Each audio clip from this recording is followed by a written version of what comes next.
Dude, this is our 4th season making videos. How many times have I said that the Leafs have lost to Buffalo? Well, look at it this way. At least they didn't give up a full 2 points this time. What are you talking about? Yeah, they did. They lost 3-1. But I thought the points were discounted. It's Black Friday. Boom! You ready? Big news. What? Whoosh. Seriously? No pigs yet. What? What was he doing? Wow. Bring him on. Beautiful.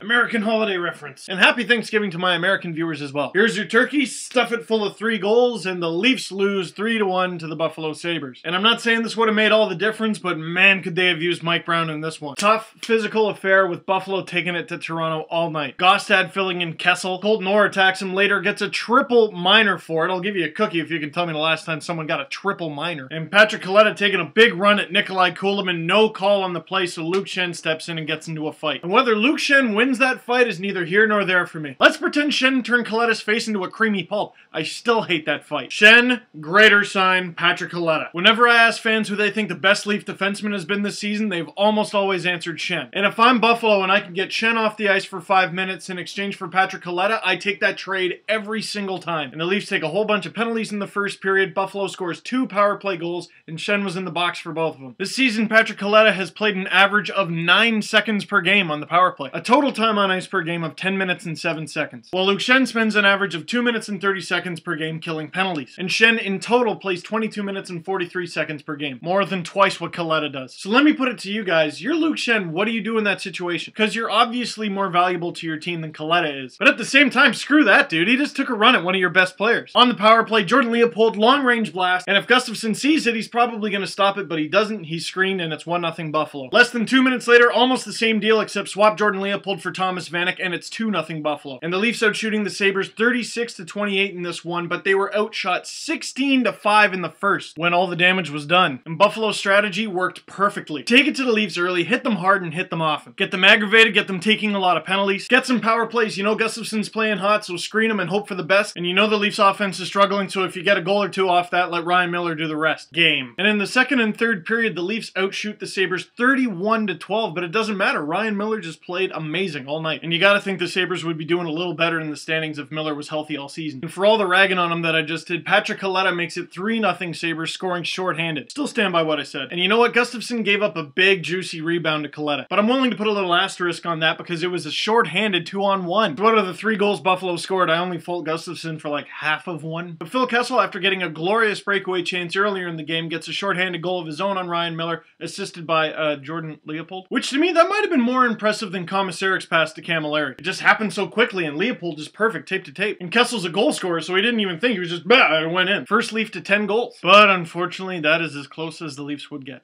Wow. This is kind of depressing. Yeah.